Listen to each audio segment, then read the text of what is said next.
Hero ए ping एक ऐसा आदमी है जिसके पिता की हाल ही में गलती से खुद को आग लगाकर मौत हो गई थी। अपने बड़ों और रिश्तेदारों की मदद से उसने, उसकी पत्नी ये जेन और उनकी बेटी जियाओ मेंग ने अपने पिता का एक बड़ा अंतिम संस्कार किया। हालांकि अंतिम संस्कार के बाद के दिनों में उनके घर में अजीब घटनाएं होने लगी। सबसे पहले जब एपिंग एक खिड़की ठीक कर रहा था तो उसने जमीन पर एक मुड़ी हुई कील रख दी। अगले ही सेकंड कील को किसी जोर से कंट्रोल किया गया और वह धीरे धीरे आगे बढ़ी और आखिरकार सीधी खड़ी हो गई। इस बात से अनजान जियाओ मेंग को ठीक बीच में लात मारी गई और उसकी चीख ने तुरंत उसके पति का ध्यान खींचा। वे जियाओ मेंग की चोट देखने के लिए दौड़े, लेकिन उन दोनों को लगा कि यह बच्चे के खेलने की वजह से हुआ एक एक्सीडेंट है। अगले दिन तक जब एजेन खाना बना रही थी तो उसे ऐसा लगा जैसे कोई उसे पीछे से देख रहा है और एक गंदी बदबू उसके नथुनों में घुस गई। पहले तो उसे लगा कि ये एपिंग की सांसों की बदबू है, लेकिन अगले ही पल एपिंग ने जियाओ मेंग को बेडरूम से बाहर खींच लिया। एजेन हैरान रह गई। अचानक बॉयलर के उबलने की आवाज ने आहजैन का शक दूर कर दिया। वह जल्दी से मुड़ा और ढक्कन उठाया, लेकिन एक पल में भाप एक धुंधली इंसानी शक्ल में इकट्ठा हो गई। आहजैन हैरान रह गई और जमीन पर गिर गई। चीख सुनकर आह पिंग कमरे में भागा और पूछा कि क्या हुआ था। शांत होने के बाद आहजैन ने आह पिंग को सच नहीं बताया। उसने बस इतना कहा कि भाप उसके चेहरे पर लग गई थी। हालांकि वह बहुत हैरान था। आह पिंग ने और कोई सवाल नहीं पूछा। काम पर जाते समय आह पिंग एक कॉफी शॉप से गुजरा और अचानक अपने दोस्त लाओ ली से टकरा गया। जब लाओ ली ने आह पिंग को देखा तो वह उनसे मिलने गया और उम्मीद की कि आह पिंग अपने मरे हुए पिता के लिए एक मेमोरियल सर्विस कर सके। उसने सुना था कि उसके पिता की मौत शक वाली थी। उन्होंने खुद को आग में नहीं डाला था, बल्कि उन्हें किसी ताकत ने काबू में किया था और आग की लपटों में जला दिया था। आह पिंग को लगा कि यह सच है और उसने लाओ ली से कहा, बकवास मत करो। मेरे पिता ने मेरी माँ की बीमारी, दबाव और दर्द की वजह से खुद को आग में झोंक दिया। हमेशा दूसरों की बकवास मत सुनो। उसी समय आहजैन घर पर अपनी माँ का शरीर पहुंच रही थी। तभी उसकी माँ अचानक जाग गई और आहजैन का हाथ पकड़कर बार बार एक ही बात कहने लगी।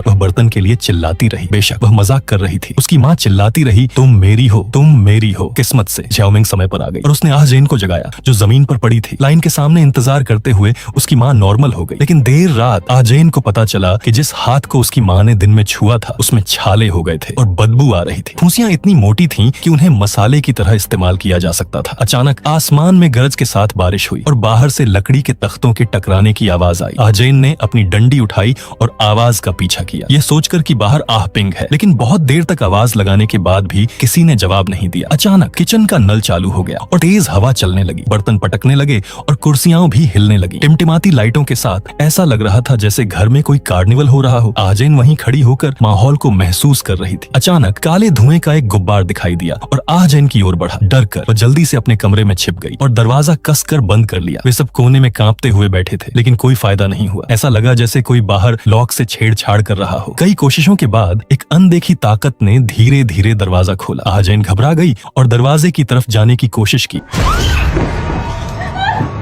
लेकिन अचानक कुछ हाथ दिखे। उन्होंने आहजैन की कलाइयां पकड़ी और उसे बिस्तर पर गिरा दिया। आहजैन ने उठने की बहुत कोशिश की, खतरे से बचने की कोशिश की, लेकिन बुरी आत्मा उसे जाने नहीं देना चाहती थी। आहजैन के हाथ पैर फिर से कंट्रोल में आ गए। उसके पैर धीरे धीरे फैल गए और बुरी आत्मा सच में आहजैन के ऊपर चढ़ गई। जब सुबह हुई, आह पिंग काम से घर लौटा और देखा कि आहजैन बिस्तर पर गहरी नींद में सो रही है। उसने कंबल उठाया और डर गया। आहजैन का पूरा शरीर सड़ते हुए बदबूदार घावों, फुंसियों से ढका हुआ था, जिनसे हमारा डर शुरू हो गया था। आह पिंग को तुरंत एहसास हुआ कि कुछ गड़बड़ है। क्या ऐसा हो सकता है जैसा कि ओल्ड ली ने कहा था कि घर में सच में कोई ताकत है? लेकिन मुझे पूरा यकीन है। इतना सब होने के बाद भी आह पिंग को इस बारे में ज्यादा कुछ नहीं लगा। उस रात फिर से अजीब बातें हुई। आह पिंग कमरे में गई और देखा कि आहजैन गायब हो गई थी। खिड़की से बाहर देखने पर आहजैन काबू में लग रही थी। हाथ पैर अकड़कर वह बाहर की ओर चल पड़ी। एपिंग उसके पीछे पीछे गया, लेकिन उसने कितना भी पुकारा, एजेन ने कोई जवाब नहीं दिया। आखिर में एपिंग ने कब्रिस्तान में एजेन को देखा जो अपने नंगे हाथों से एक कब्र खोद रही थी। एपिंग ने उसे रोकने की कोशिश की, लेकिन एजेन बदल गई थी। चिल्ला रही थी कि वह कब्रिस्तान में ही रहना चाहती है। उसने एपिंग को जोर से धक्का देकर दूर धकेल दिया। उसे मारने की कोशिश की। एक चीख निकली और एजेन तुरंत बेहोश हो गई। सुबह होते ही एपिंग को आखिरकार स्थिति की गंभीरता का एहसास हुआ। जेल से मिले एक परिचय के जरिए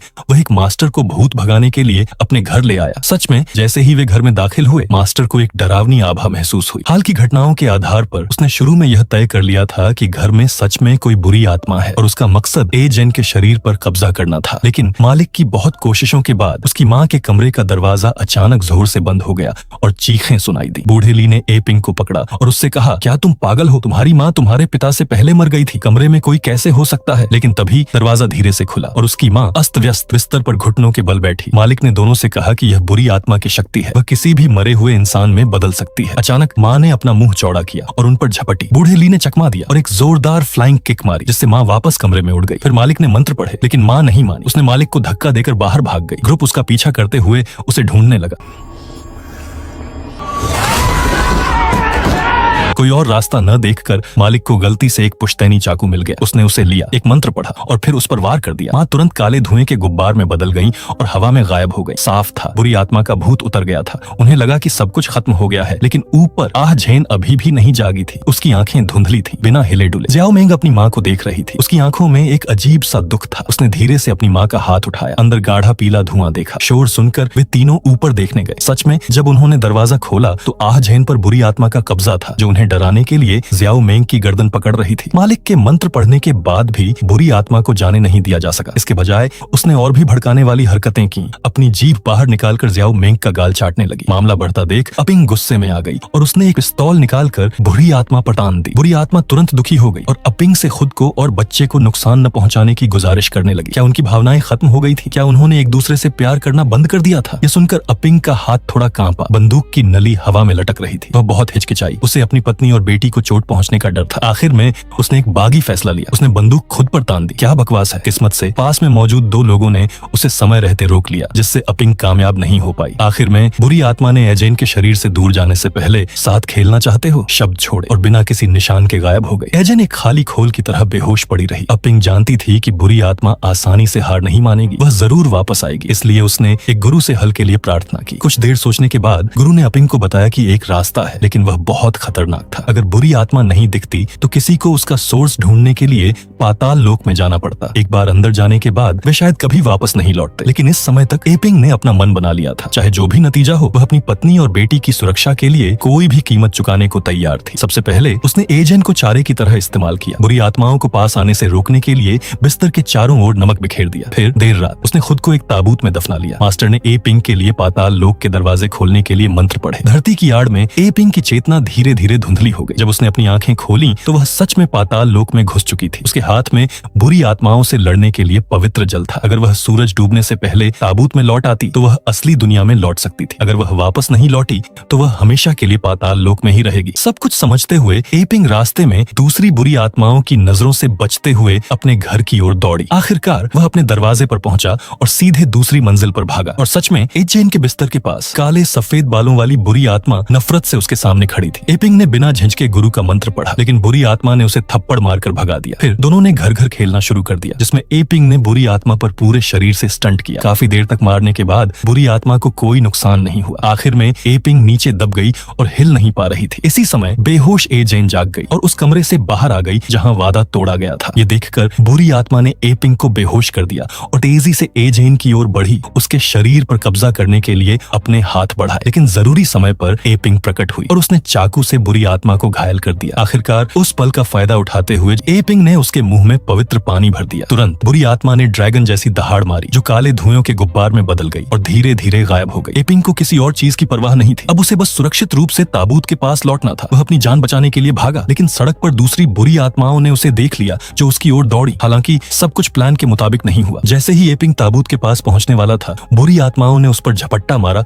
और उसे नीचे दबा दिया। वह हिल नहीं सका। जैसे ही सूरज उगा, एपिंग हिल नहीं सका। आखिरकार हमेशा के लिए पाताल लोक में रह गया। पता नहीं कितने समय बाद आ जैन और ज्याओ मेंग अपनी नॉर्मल जिंदगी में लौट आए। आ पिंग उसके दरवाजे तक गया और आ जैन का नाम पुकारा। सच में आ जैन ने उसे सुन लिया। उसने जल्दी से दरवाजा खोला और नीचे देखा, लेकिन वहां कोई नहीं था। हालांकि उसके पेट में बच्चा साफ दिख रहा था, शायद उस बुरी आत्मा का छोड़ा हुआ बीज। आ पिंग ने अपने सामने सब कुछ देखा। उसे राहत और दर्द दोनों महसूस हो रहा था। उसे राहत थी कि आह जैन और बच्चा सही सलामत थे, लेकिन उसे इस बात का दुख था कि वह अब उन्हें पहचान नहीं पा रहा था। कहानी यहीं खत्म होती है। ठीक है, आगे दूसरी कहानी है मौत का चमत्कार। हीरो आह लोंग कोई औरत नहीं है, उसकी पत्नी ज्याओ यू हाल ही में गुजर गई और आह लोंग दिल टूटा हुआ एक बड़े अंतिम संस्कार से गुजरने के लिए मजबूर हुआ। हालांकि अजीब बात है, अंतिम संस्कार के दिन उसने अचानक एक शॉटगन निकाली और वहां मौजूद अपने रिश्तेदारों और दोस्तों पर अंधाधुंध गोलियां चला दी। सब कुछ खत्म होने के बाद आह लोंग ने बंदूक खुद पर तान ली। ऐसा क्या हुआ जिससे आह लोंग इतना पागल हो गया? हमें कुछ दिन पीछे जाना होगा। आह लोंग एक मेहनती आदमी रोज की तरह काम से घर लौट रहा था, लेकिन जैसे ही वह अपने दरवाजे पर पहुंचा उसने देखा कि वह खुला हुआ है। ऐसा लग रहा था कि कोई वहां आया था। घर में सामान बिखरा हुआ था और उसकी पत्नी कहीं नहीं थी। बच्चों की देखभाल करने वाली माँ को भी पता नहीं था कि क्या हुआ है। जल्द ही आह लोंग को पुलिस से एक मैसेज मिला। उसकी पत्नी की बॉडी पहले ही जा चुकी थी। अपने प्यार की निशानी अंगूठी को देखकर उसे अपनी आंखों पर यकीन नहीं हुआ। वह जमीन पर घुटनों के बल बैठ गया, फूट फूट कर रो रहा था। भगवान से प्रार्थना कर रहा था कि वह उसकी पत्नी को वापस ला दे। आह लोंग की आंखों में आंसू आ गए। उसका दिल दुख से टूट गया था। अगले ही पल एक टिड्डा उसकी पत्नी की नाक पर बैठ गया। अचानक लाइटें टिमटिमा गईं। आह लोंग ने टिड्डे को भगाने की कोशिश की, लेकिन वह गायब हो गया। अगले दिन अंतिम संस्कार में आह लोंग सबके सामने एक बाइबल लेकर खड़ा था। गुस्से में उस भगवान की बुराई कर रहा था जिस पर उसने कभी सबसे ज्यादा भरोसा किया था। इतनी प्रार्थना करने के बाद भी वह अपनी प्रेयसी को वापस क्यों नहीं ला सका? उसने गुस्से में बाइबल जमीन पर फेंक दी और बार बार उस पर पैर रखे, लेकिन अगले ही पल ताबूत के बीच से लकड़ी के तख्तों पर जोर से मारने की आवाज आई। आह लोंग ने ताबूत को ध्यान से देखा और पूरी ताकत से उसे खोला और सच में एक चमत्कार हुआ। क्या भगवान ने सच में दखल दिया था? उसकी पत्नी ज्याओ यू को वापस उसके पास ले आए थे। उसे लगा कि सब कुछ नॉर्मल हो गया है, लेकिन उसकी पत्नी के बर्ताव से आह लोंग को शक हुआ। वह बिल्कुल अलग इंसान लग रही थी, यहाँ तक कि रोजाना सेक्सुअल फ्रस्ट्रेशन महसूस कर रही थी और गहरी नींद में सो जाना चाहती थी। आह लोंग जानता था कि उसकी पत्नी में बदलाव साफ दिख रहे थे और उसने कोई कदम उठाने की हिम्मत नहीं की, बस अपनी आंखें बंद कर लीं और इस मामले को टाल दिया। हालांकि उसने ध्यान नहीं दिया कि उसकी पत्नी एक बुरी बुरी आत्मा में बदल गई थी। आह लोंग झटके से जाग गया। उसे एहसास हुआ कि यह सिर्फ एक बुरा सपना था। ज्याओ यू अभी भी बिस्तर पर सही सलामत लेटी हुई थी। अगली सुबह उसकी माँ नाश्ता बनाने के लिए जल्दी उठ गई। उसने एक कप सॉफ्ट बॉइल्ड अंडा पिया, लेकिन अगले ही पल उसे उल्टी जैसा लगा और उसने पूरा अंडा उगल दिया। ऐसा लगा जैसे उसके गले में कुछ और है।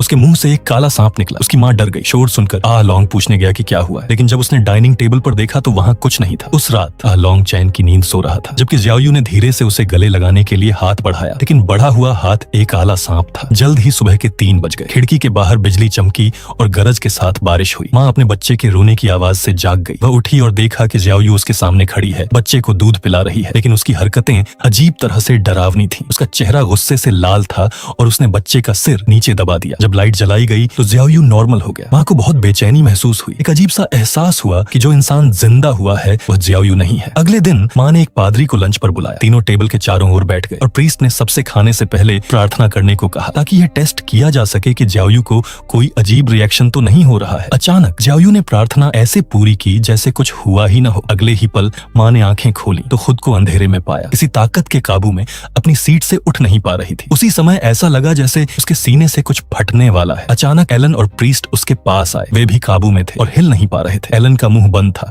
और प्रीस्ट की आंखें ढकी हुई थी। अंधेरे में माँ को अपने सीने पर दबाव बढ़ता हुआ महसूस हुआ। जैसे ही उसका सीना धीरे धीरे खुला, एक बच्चे के प्लेसेंटा जितना छपटा कुछ बाहर निकला। ये तेजी से फड़फड़ाया और बढ़ा, धीरे धीरे एक इंसानी आकार ले लिया। बाहर रेंगने वाला कोई और नहीं बल्कि खुद लिटिल फिश थी, सबके सामने पूरी तरह नंगी। उसने पहले माँ को खाया, फिर रेंग कर प्रीस्ट के पास गई, अपनी सांप जैसी जीभ बढ़ाकर उसके गाल चाटे। फिर वह रेंग कर आह लोंग के पास गई, अपना खुला हुआ मुंह खोला और उसे पूरा निगल लिया। होश में आने पर आह लोंग मुर्दा घर में लौट आया। जैसे कि जो कुछ भी हुआ था वह एक मति भ्रम था, लेकिन वास्तविकता और डर की भावना उसके दिल में गहराई से अंकित हो गई थी। अगले ही पल उसका गला भर आया और इस अनुभूति ने धीरे धीरे उसकी चेतना को धुंधला कर दिया। जब वह फिर से जागी तो आह लोंग अस्पताल के बिस्तर पर लेटा हुआ था। टिड्डा फिर से प्रकट हुआ था, उसके पैरों पर रुक गया। आगे एक उच्च ऊर्जा वाला खजाना था।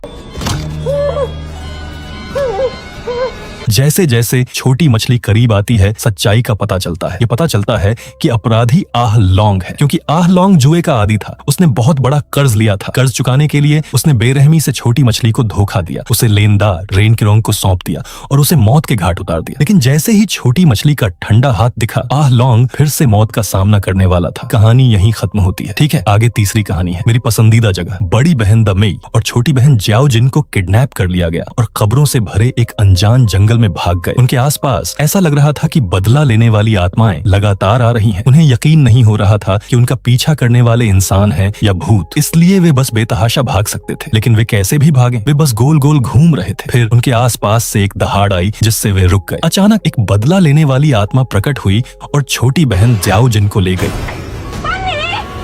दूसरी तरफ दाजुआंग और दशान बहनों का पता लगाने के लिए जंगल में घुसते हैं। हालांकि जैसे ही वे जंगल की गहराई में कदम रखते हैं, दाजुआंग देखता है कि दशान एक बदला लेने वाली आत्मा में बदल गई है। आगे हाई एनर्जी, अचानक वह बंदूक चला देता है। दाजुआंग को पता चलता है कि उसने दशान को मार दिया है। उसी समय टेमेई अपनी बहन की शक्ल को ढूंढते हुए जंगल में बिना किसी मकसद के भटक रही है। अचानक आगे धुंध से एक जानी पहचानी शक्ल धीरे धीरे उभरती है। ये छोटी बहन ज़्याओजिन है। काफी देर अलग रहने के बाद दोनों एक दूसरे को गले लगाते हैं और खुशी के आंसू रोते हैं और साथ में इस जंगल को छोड़ने का फैसला करते हैं। लेकिन इसी समय दाजुआंग अचानक बंदूक चला देता है। दोनों घबराकर भाग जाते हैं, लेकिन आधे रास्ते में ही दामेई जमीन पर गिर जाती है। पता चला कि पहले वाली गोली उसके पेट में लगी थी। उसने अपनी बहन से जल्दी जाने और उसकी चिंता न करने की गुजारिश की। उसी समय दाजुआंग फिर से दिखाई दिया और पीछे से गोलियां चलाता रहा। लाचार ज़्याओ, जिनके पास अपनी बहन को छोड़कर आगे भागने के अलावा कोई चारा नहीं था। दाजुआंग के ध्यान भटकने का फायदा उठाकर दामेई ने एक पत्थर उठाया और उसे जमीन पर गिरा दिया। दामेई अपनी चोटों और कमजोरी की वजह से जमीन पर गिर गई और धीरे धीरे बेहोश हो गई। अचानक एक बदला लेने वाली आत्मा प्रकट हुई और उसने दामेई के चेहरे पर अपना काला हाथ रख दिया। जब दाजुआंग फिर से जागा तो उसने देखा कि दामेई काबू में होकर आगे बढ़ रही है। दाजुआंग मुश्किल से अपने पैरों पर खड़ा हुआ, एक चाकू निकाला और दामेई पर बार बार वार किया। उसे लगा कि सब खत्म हो गया, लेकिन बगल में देखने पर उसने देखा कि दामेई जमीन पर पड़ी है। उसे कोई चोट नहीं आई है। आगे हाई एनर्जी कंटेंट है। पता चला कि उन्होंने जो कुछ भी महसूस किया था वह बदला लेने वाली आत्मा का बनाया हुआ एक भ्रम था। दाजुआंग इतना डर गया कि वह जमीन पर गिर पड़ा। गुस्से से चिल्लाने लगा कि आत्मा उससे दूर हो जाए। अचानक बदला लेने वाली आत्मा फिर से प्रकट हुई और दाजुआंग को खा गई। जल्द ही सूरज की रोशनी ने पूरे जंगल को रोशन कर दिया। ज़्याओजिन वापस आया और दामेई को प्यार से गले लगाया। जब उसने फिर से अपनी आंखें खोली तो मेडिकल स्टाफ मौके पर पहुंच चुका था। ज़्याओजिन बच गया, लेकिन दामेई गंभीर चोटों के कारण हमेशा के लिए सांस लेना बंद कर दिया। ज़्याओजिन अपनी बहन को छोड़ना नहीं चाहती थी, इसलिए उसने फिर से चोट से बचने के लिए अपनी पसंदीदा जगह जहाँ उसकी बहन थी वापस चली गई। दोनों इस जमीन की बदला लेने वाली आत्माएं बन गई और खुशी खुशी साथ रहने लगी। कहानी यहीं खत्म होती है। ये रही आखिरी कहानी, बदले की आत्मा का झटका। फीमेल लीड ए जिंग एक ड्रैगन टीथ वाली लड़की है। उसके माता पिता एक एक्सीडेंट में बुरी तरह मर गए और उसे उसके चाचा ने गांव ले जाकर गोद ले लिया। वह 4 और बच्चों की भी अच्छी दोस्त बन गई। लेकिन ये खुशी का समय ज्यादा दिन नहीं चला। उस रात ज़्याओ या का जन्मदिन था और सभी लड़के उसके लिए सेलिब्रेट करने आए थे, लेकिन ए जिंग कहीं नहीं दिख रही थी। इसी समय ज़्याओ पैंग एक पीला बॉक्स लेकर आई। अंदर एना पैंगर नाम की एक टॉय डॉल थी। ज़्याओ या को वह डॉल बहुत पसंद थी और वह रात में उसके साथ सोती भी थी। लेकिन उस रात उसने गलती से एक स्विच छू लिया और उसमें से एक अजीब सी रोने की आवाज आई। ज़्याओ या इतनी डर गई कि उसकी रीढ़ की हड्डी ठंडी पड़ गई। उसने जल्दी से गुड़िया को एक कोने में रख दिया, लेकिन उसे पता नहीं था कि जैसे ही लाइट गई एना पैंगर के आंसू निकल आए। देर रात खिड़की के बाहर बिजली चमकी और गरज के साथ बारिश हुई। चौंक कर जाग गई। ज़्याओ या ने पलट कर देखा तो उसके बगल में गुड़िया थी। वह चीखी और तुरंत कमरे की लाइट जला दी। चादर के नीचे गुड़िया का सिलहूट बना हुआ था। हे कोई आवाज नहीं। मुड़कर उसने देखा कि एना पैंगर कोने में अभी भी बिना हिले ढुले खड़ी थी। डरकर ज़्याओ या ने गुड़िया को अलमारी में रख दिया, ये सोचकर कि सब ठीक हो जाएगा। लेकिन अचानक लाइट चली गई, अलमारी अपने आप खुल गई और गुड़िया गायब हो गई। अचानक ज़्याओ या को अपनी रीढ़ की हड्डी में ठंडक महसूस हुई। वह नीचे झुकी और देखा तो सामने एक हाई एनर्जी वाला बच्चा था। जनरल रेन की एक तेज किक ने एना पैंगर को उड़ा दिया। इस बीच घर पर गहरी नींद में सो रही ज़्याओहे की नींद एक आवाज से खुल गई। उठकर उसने देखा कि झिंग अंदर रेंग रही है। ज़्याओहे ने उससे कितना भी पूछा, ए झिंग कुछ नहीं बोली, बल्कि एक अजीब हरकत करने लगी। अगले ही पल ए झिंग ने अपना सिर नोच लिया, जिससे चमकदार लाल मांस दिखने लगा।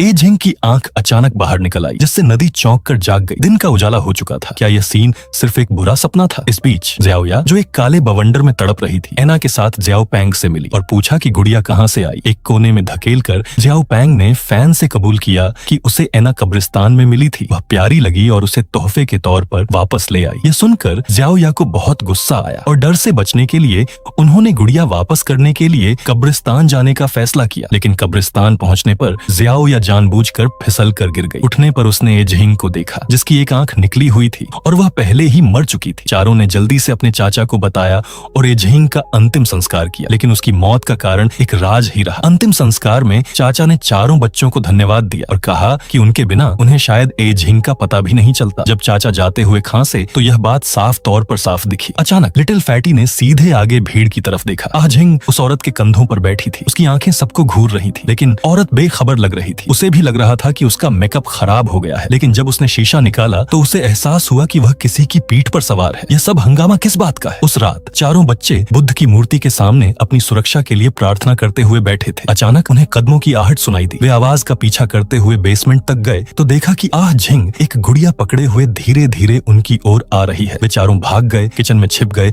और ध्यान से देखने लगे। ये सोचकर कि कुछ गलत नहीं है, वे जाने को तैयार हुए कि अचानक चरमराने की आवाज साफ हो गई, जैसे कुछ धीरे धीरे पास आ रहा हो। चारों ने मुड़कर देखा तो आजहिंग छत के बीम पर बैठी उन्हें देख रही थी। आजहिंग ने अपनी काबिलियत का इस्तेमाल करके अपने साथियों को घसीटा, फिर उस लड़के के पास आई और अपना हाथ बढ़ाया और एक और अजीब इशारा किया। लहराते हाथ के नीचे आजहिंग धीरे धीरे बिना किसी निशान के गायब हो गई। जब सुबह हुई तो लड़के ने ऑनलाइन सर्च किया और पाया कि कल रात आजहिंग के इशारे का मतलब था मेरी मदद करो। उन चारों को एकमत से लगा कि आजहिंग की मौत में कुछ गड़बड़ हो सकती है, इसलिए वे आजहिंग के बारे में सुराग ढूंढने के लिए कब्रिस्तान लौट आए। लेकिन देर रात तक उन चारों को कोई कीमती सुराग नहीं मिला था। जैसे ही वे उदास महसूस कर रहे थे, उन्हें अचानक अन्ना फैट की याद आई, जो आजहिंग की पसंदीदा गुड़िया थी। शायद कोई सुराग था। सच में बटन दबाने के बाद गुड़िया के अंदर से एक चीख आई। ये चीख वही थी जो आजहिंग ने अंदर झांक कर सुनी थी। ध्यान से सुनने पर उन्हें पता चला कि यह खांसी के साथ मिली हुई थी, जो उनके चाचा की आवाज से बहुत मिलती जुलती थी। क्या ऐसा हो सकता है कि उनके चाचा ने आजहिंग का मर्डर किया हो? जैसे ही चारों सोच रहे थे, उनके चाचा अचानक उनके सामने आ गए। उन्हें गौर से घूर रहे थे। उनके पास सोचने का समय नहीं था। वे भागते हुए मुड़े और अपने कान मुंह में ठूंस ली, लेकिन बहुत देर हो चुकी थी। हालांकि उनके चाचा ने उन्हें गर्दन से पकड़ रखा था और वे हिल नहीं सकते थे, लेकिन पता चला कि उनके चाचा एक बिगड़े हुए दिमाग वाले इंसान थे। उन्हें अपनी भतीजी आजहिंग से प्यार हो गया था और इसलिए उन्होंने जंगल में उसके साथ बुरी तरह मारपीट और बुरा बर्ताव किया था। आजहिंग का रोना बंद न हो जाए, इसके लिए उसने हथौड़े से उसका सिर फोड़ दिया, जिससे खून हर जगह फैल गया और उसकी आंखें बाहर निकल आईं। चाचा का अगला टारगेट शियाओया थी। उस जरूरी पल में जियाओया ने मौके का फायदा उठाया, अपनी पकड़ से आजाद होने के लिए एक तेज तरीका अपनाया और उस आदमी से ताबीज छीन लिया। मरा हुआ आदमी बेचैनी से भागा और आखिर में कब्रिस्तान से भाग निकला। उसी समय एजिंग की बदला लेने वाली आत्मा प्रकट हुई और उसने लोहे के जाल को कंट्रोल करके चाचा को कब्रिस्तान में फंसा लिया। आखिर में चाचा लोहे के जाल में फंस गए और तुरंत मर गए। इसके बाद सबने एजिंग की आत्मा के लिए प्रार्थना की, लेकिन इसी समय अचानक एक आंच टूट गया और एजिंग का हाथ जमीन से निकल आया और उसने एक बार फिर मेरी मदद करो वाला इशारा किया। ऐसा लग रहा था कि एजिंग को अभी भी शिकायतें थीं और उसे न्याय नहीं मिला था। पता चला कि ज़ियाओ पेंग ज़ियाओया के लिए तोहफा ढूंढते हुए चाचा की एजिंग के खिलाफ हिंसा देख रहा था, लेकिन क्योंकि वह कायर था इसलिए वह इसे रोकने के लिए आगे नहीं बढ़ा। इसके बजाय उसने चुप रहना चुना और अपनी आंखों के सामने एजिंग को मरते हुए देखा। ऐसा लग रहा था कि लिटिल फैटी भी मौत से नहीं बच पाएगा। कहानी यहीं खत्म होती है।